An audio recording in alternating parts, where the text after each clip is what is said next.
Hello everyone, welcome back to my channel. Summer drink 25th day ಅಲ್ಲಿ 12th day ಇವತ್ತೊಂದು special heat reduce drink ಅಥವಾ ಹುಣಸೆ ಹಣ್ಣಿನ ಶರ್ಬತ್ತು ಅಥವಾ ಹುಣಸೆ ಹಣ್ಣಿನ ಪಾನಕನು ಅಂತ ಹೇಳ್ತಾರೆ. ತುಂಬಾ ಚೆನ್ನಾಗಿರುತ್ತೆ. ಇದು ಯಾವಾಗ ಬೇಕಾದರೂ ಮಾಡ್ಕೋಬಹುದು. ಹುಣಸೆ ಹಣ್ಣಿನ ಸೀಸನ್ಗೋಸ್ಕರ ಏನು ಕಾಯಬೇಕಾಗಿಲ್ಲ, ಯಾಕಂದ್ರೆ ಇದು ಹಸಿ ಹುಣಸೆ ಹಣ್ಣದಲ್ಲ, ಒಣ ಹುಣಸೆ ಹಣ್ಣದು. ಇದು ನಾನು ಅರ್ಧ ಲೆಮನ್ ಅಷ್ಟು ಹುಣಸೆ ಹಣ್ಣನ್ನ ಈ ರೀತಿ ನೀರಲ್ಲಿ ನೆನೆಸಾಕಿಟ್ಟಿಟ್ಕೊಂಡಿದ್ದೀನಿ. ಅದನ್ನು 2 ನಿಮಿಷ ಆದಮೇಲೆ ಸ್ವಲ್ಪ ಕಿವುಚ್ಕೊಳ್ಳಿ, ಯಾಕಂದರೆ ಅದನ್ನು ಪಲ್ಪ್ನ ನಮಗೆ ಬೇಕಾಗಿರೋದು, ಅದಕ್ಕೋಸ್ಕರ.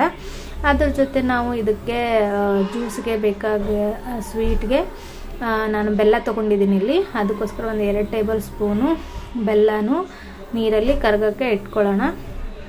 ಇದು ತುಂಬ ಹೀಟು ಆಗಿರುತ್ತಲ್ಲ ಬಾಡಿ, ಆವಾಗ ವಾರದಲ್ಲಿ ಒಂದು 2 ರಿಂದ 3 ಟೈಮ್ಸ್ ಕುಡಿದ್ರೆ ಇಡೀ ಬಾಡಿಯಲ್ಲಿರೋ ಹೀಟು ಹೊರಗಡೆ ಆಗೋಕ್ಕೆ ಇದು ಹೆಲ್ಪ್ ಆಗುತ್ತೆ.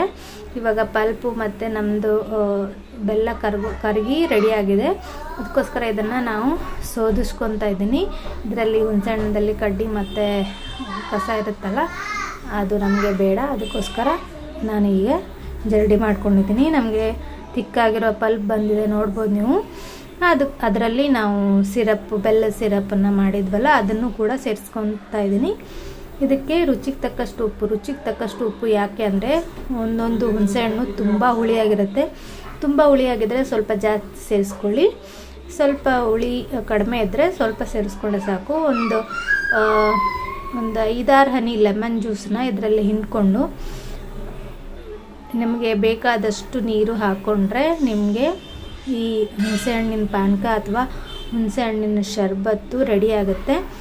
ತುಂಬ ಚೆನ್ನಾಗಿರುತ್ತೆ ಸಮ್ಮರಲ್ಲಿ. ಇದು ಹಳೆ ಕಾಲದ ಡ್ರಿಂಕು. ನೀವು ಟ್ರೈ ಮಾಡಿ ಹೇಗೆ ಬಂತಂತ ತಿಳಿಸಿ. ನೆಕ್ಸ್ಟ್ ವಿಡಿಯೋದಲ್ಲಿ ಸಿಗೋಣ. Thank you friends, thank you for watching. Bye.